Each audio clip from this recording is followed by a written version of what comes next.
So now I've done the front hubs on Dusty, it's time to do the rear. So I'm going to pull all this apart, put new brakes in it, put new bearings, put new seals, get the drums machined and make it all new again. So the first thing I'm going to do is just remove the back axle.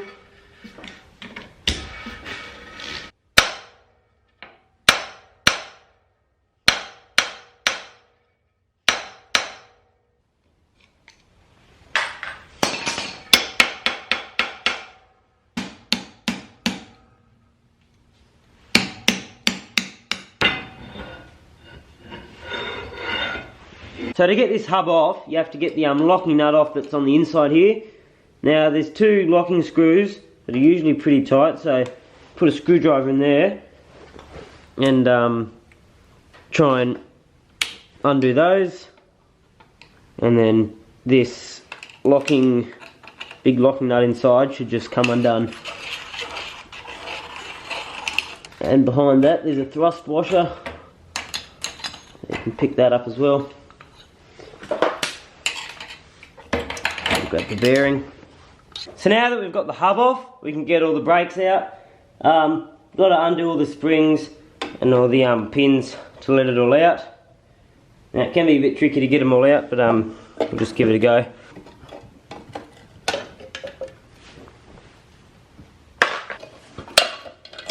And pull the springs off, and that will let these come in, and you can pull that whole thing off together.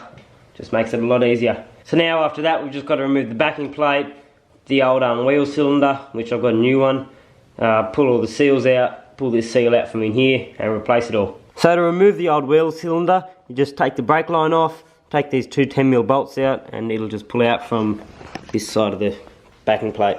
So that's the wheel cylinder out. Now we've got to take the backing plate off, and that means there's 17mm nuts there, and it's a 17mm bolt head on the back. You just undo those, give this tap with a hammer, and it'll just pop off.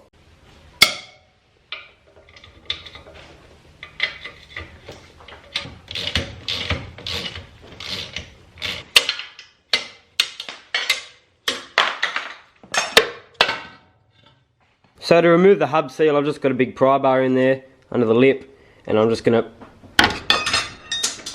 pop it off like that, and then you can take the bearing out and see all the grease inside. So this is the reason I'm wanting to rebuild everything, even though the car doesn't have a whole heap of Ks. I don't know what it's done, and like all this grease inside, it's pretty festy. Looks like it's had water in it. The bearing's got no grease in it at all. Oil came out of the hub when I pulled it off, so that means none of the seals are really doing their job. There was no rubber on the backing seal. It's actually here, so I'll take that off.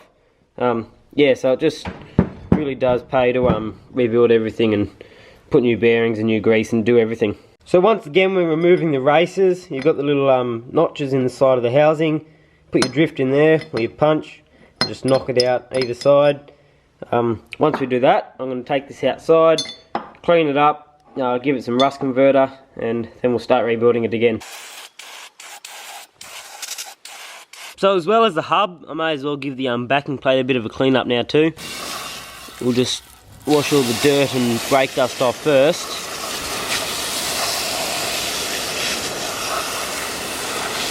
So now that the backing plate and back of the hub surface is all nice and clean, I'm going to put some rust converter on it, just make it a bit nicer and seal that rust.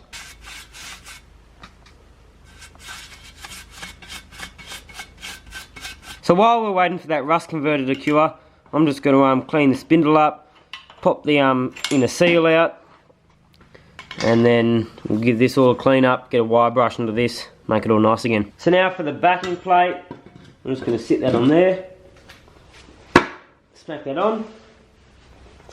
Then you get this seal for the hub, line that up there, put a bolt through the back. So now I'm going to put all the brakes on because they need to go on before the actual hub does. Put the new wheel cylinder on first. So now putting the new brake shoes on, you just follow the same way they came off. Usually with the adjuster, it's got a little notch in there, there's nothing actually on the bottom.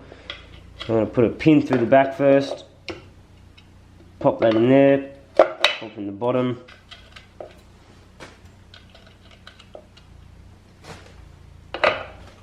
So now we've got the bottom spring for the brake shoes. Chuck that under there. Kind of goes round the back of that plate. We've got it. Slide her in. So now I put the adjuster on. Just sort of sit that in there. And we'll put this spring on. Slide that under there.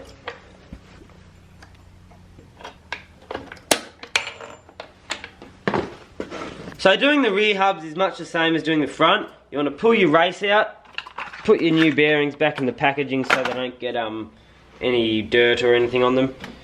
A little bit of oil around the outside of your new race. Drop that in there. And we've got our old race with this little 1mm cut in it, so that allows it to flex, and we'll put that in there. But before we do that, we have to get the this race first seated in there, which is going to be a bit hard with just that new race, the old one with the cut in it. So now that it's a bit seated in there, we can put this old race in and bash on that, and then we don't have the worry of damaging the new race. So now it's the same for the big inner bearing.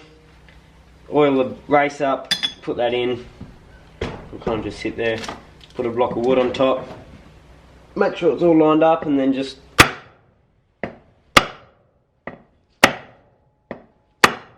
and then we can get the cut one.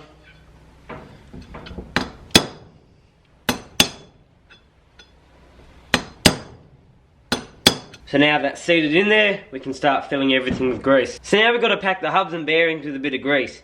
Now I've got this moly grease just because I'm not going to have enough proper high temperature bearing grease. I'm going to save that for the actual bearings, but this will be right just to line the inside of the hub with. So now for the actual bearings, a good amount of high temperature grease on your hand, and then get the bearing, and you just want to fill it up just until you see it start coming out these the small taper at the top. So now it's seal time. The flat edge goes up the top, kind of just, it'll seat itself there, and I'll just give it a tap down.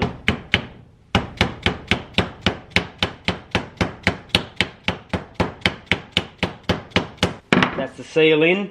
Now we have to go put the actual axle seal on before we put all this on. Just makes it a bit easier. So now this little axle seal, just put it there. You can almost push it in with your hands like that. And I'll just push it in, not too far, but not just right at the edge. Get a 30mm socket, and then that'll let you get it a bit deeper, and you can make sure it's all seated in there level as well. So now the hub will just slide on. You feel the bearing go. Then the two seals sit on there nicely, and then the outer bearing, give it a spin, give it a bit of a push and a spin. Now put that thrust washer on, and they don't bring the keyway all the way to the end, because it actually weakens the housing, so it kind of then indents in there. Then you got your big locking nut, that slides on.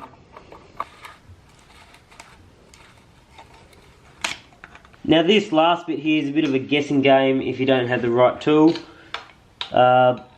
You put two screwdrivers in there, one between them, and then you just tighten it up until you can't get any tighter.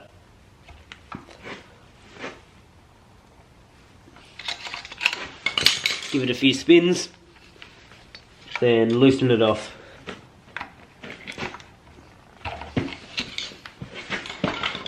Then you get it back to hand tight, and we'll get some of these notches lined up. So now we'll test how much it takes to turn. I'll put a little bit of preload on that nut, so we'll give it a turn, and that's pretty much on the limit, but it's a little bit hard to change, so we'll just undo this a bit,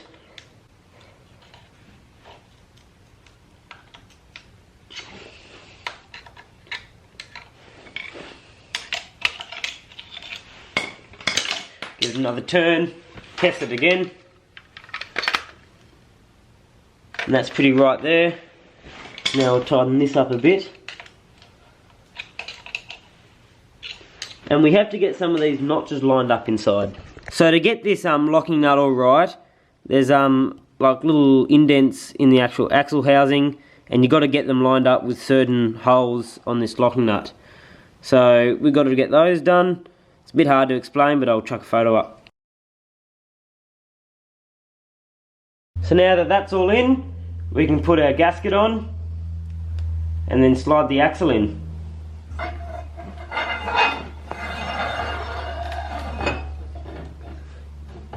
Get everything lined up and it'll go on like that. So now the cone washers, spring washers, the nuts, and then we'll torque it all up. So the axle studs have all got to be torqued to about 40 Newton meters. And the final touch is a nice new rubber grommet for the adjusting hole. So that's the rear hub and the rear brakes rebuilt. Now I'll get the drum all machined and that can go on later, but this is the main stuff. Got new bearings, got new everything in there.